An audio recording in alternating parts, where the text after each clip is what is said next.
بسم اللہ الرحمن الرحیم۔ شروع اللہ کے نام سے جو بڑا مہربان اور نہایت رحم کرنے والا ہے۔ السلام علیکم دوستو، امیہ ابن خلف مکہ کے سرداروں میں سے ایک اہم سردار تھا جو کفر و شرک کا بہت بڑا پیشوا اور اسلام اور مسلمانوں کے حق میں روح زمین کا ایک بہت بڑا شیطان تھا۔ ایک دن اسے پتہ چلا کہ اس کے کسی غلام نے بتوں کو پوجنے سے انکار کر کے کسی اور کو معبود بنا رکھا ہے۔ اس نے غلام کو فوراً بلا کر یہ پوچھا کہ میں نے سنا ہے کہ تم نے کسی اور کو اپنا معبود بنا لیا ہے، سچ سچ بتاؤ کہ تم کس کی عبادت کرتے ہو؟ غلام نے کہا کہ حضرت محمد صلی اللہ علیہ وآلہ وسلم کے خدا کی۔ امیہ غصے سے لال پیلا ہو گیا اور کہنے لگا کہ محمد کے خدا کی پرستش کرنے کا یہ مطلب ہوا کہ تم ہمارے مقدس بتوں کے دشمن بن گئے ہو۔ سیدھی طرح راہ پر آ جاؤ ورنہ ذلت کے ساتھ مارے جاؤ گے۔ میں یہ ہرگز برداشت نہیں کر سکتا ہوں کہ تم بتوں کی پوجا کرنے والے کے غلام رہ کر محمد کے خدا کی پرستش کرو۔ وہ غلام جو توحید کا سچے دل سے شدائی ہو چکا تھا، اس نے بے دھڑک امیہ کو جواب دیا کہ میرے جسم پر تو تمہارا زور چل سکتا، لیکن میں اپنا دل اور اپنی جان محمد صلی اللہ علیہ وآلہ وسلم اور اس کے خدا کے پاس رکھ چکا ہوں۔ اب اللہ کی عبادت ہی میری زندگی کا مقصد ہے اور تمہارے خود سے بنائے گئے بتوں کو پوجنا میرے بس کی بات نہیں۔ یہ جواب سن کر امیہ بن خلف غیظ و غضب سے دیوانہ ہو گیا۔ ایک غلام نے اسے بے دھڑک جواب دے دیا تھا۔ اس نے غصے سے کہا کہ اچھا تو پھر اپنی بے دینی کا مزہ چکھ، دیکھوں گا میں کہ تیرا محمد اور اس کا خدا تجھے کیسے بچاتے ہیں۔ امیہ کے تشدد شروع ہو گئے۔ مکہ کی زمین گرمی کے سبب بڑی مشہور تھی۔ امیہ اپنے غلام کو دوپہر کی تپتی دھوپ میں زمین پر لٹا کر سینے پر بھاری پتھر رکھ دیتا تھا تاکہ وہ کروٹ نہ لے سکے۔ پھر کہتا تھا کہ محمد کے دین سے باز آ جاؤ۔ اس کے اس ظلم کے باوجود بھی اس غلام کے منہ سے سوائے احد احد کے کچھ بھی نہ نکلتا تھا۔ امیہ مزید غضبناک ہو کر اذیتیں مزید بڑھاتا جاتا۔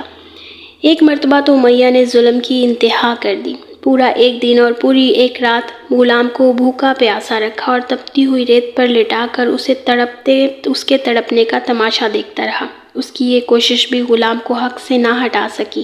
آخر تھک ہار کر اس نے مکہ کے بدمعاش لڑکوں کو بلایا اور ان سے کہا کہ اس غلام کو اتنی اذیت دو کہ یہ محمد اور اس کے خدا کا نام لینا بھول جائے۔ یہ لڑکے امیہ کی خوشی حاصل کرنے کے لیے اس بے بس غلام کو بڑی بری طرح مارتے پیٹتے تھے۔ جسم کے کپڑے اتروا کر لوہے کی چادریں پہنا کر تپتی دھوپ میں کھڑا کر دیتے، لیکن غلام کی زبان سے احد احد کے سوا کچھ نہ نکلتا۔ اسلام کی راہ میں یہ بے پناہ اذیتیں سہنے والے صحابی کوئی اور نہیں بلکہ حضرت بلال حبشی رضی اللہ تعالیٰ عنہ تھے۔ انہی ظلم و ستم کے دوران ایک دن حضرت ابوبکر صدیق کا ادھر سے گزر ہوا۔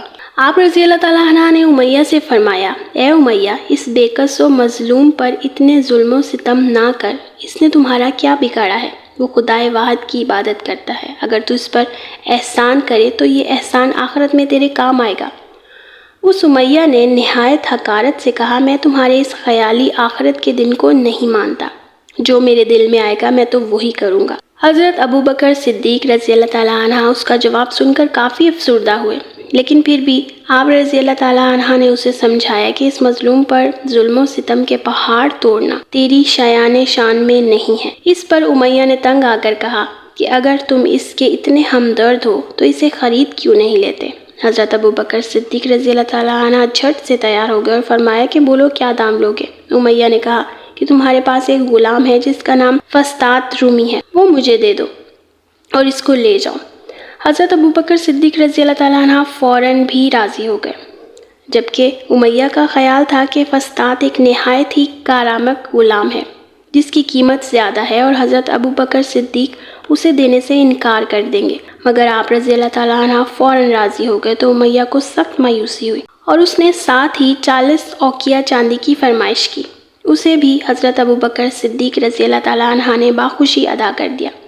حضرت بلال رضی اللہ تعالیٰ عنہ کو ساتھ لے کر دربار رسالت میں حاضر ہوئے اور سارا ماجرا کہہ سنایا۔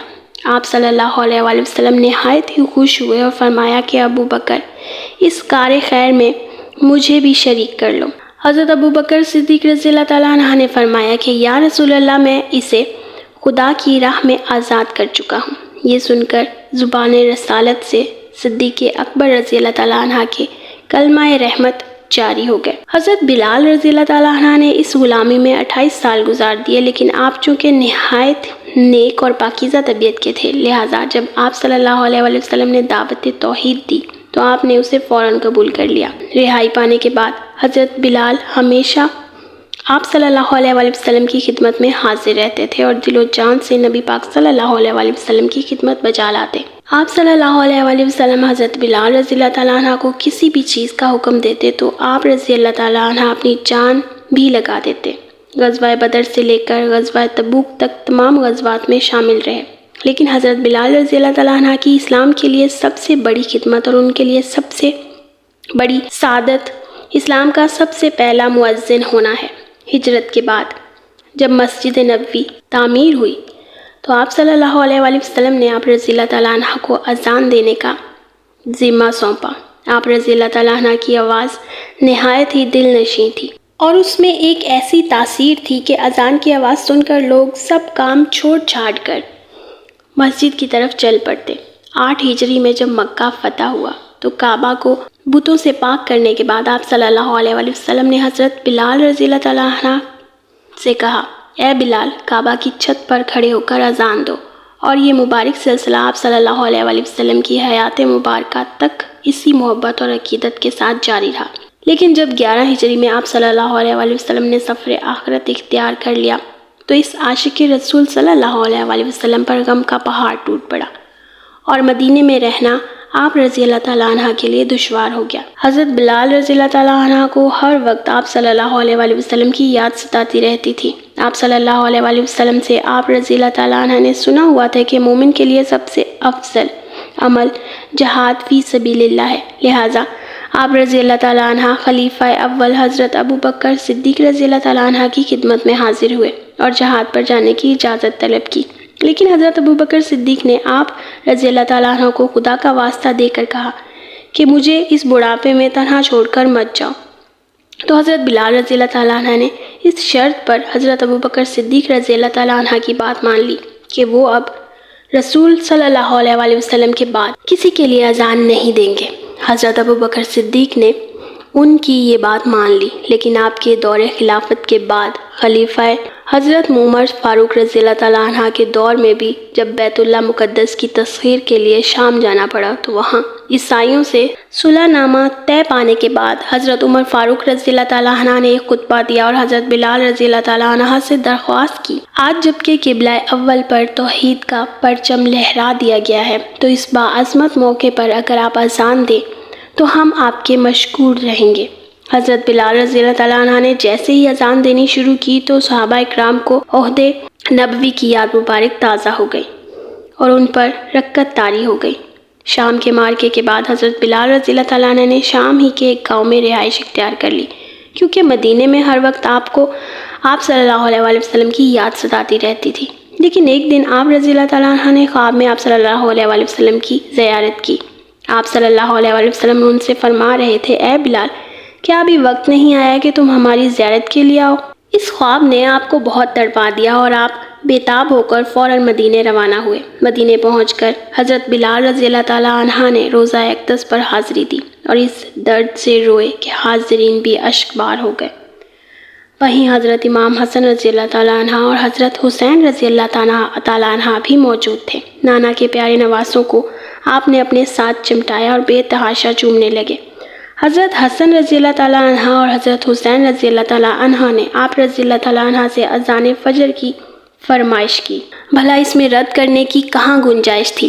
اگلے دن جب فجر کا وقت ہوا تو آپ رضی اللہ تعالیٰ عنہ نے اذان دینی شروع کی۔ لوگوں کی عہد رسالت کی یاد تازہ ہو گئی اور لوگ اس طرح روتے ہوئے مسجد کی جانب چلنے لگے جیسے کہ آپ صلی اللہ علیہ وآلہ وسلم کا دور واپس آ گیا ہو۔ ایسا دردناک منظر اس کے علاوہ کبھی دیکھنے میں نہیں آیا۔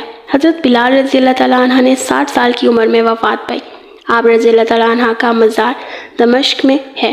آپ رضی اللہ تعالیٰ عنہ کو دربار رسالت میں خاص مقام حاصل تھا۔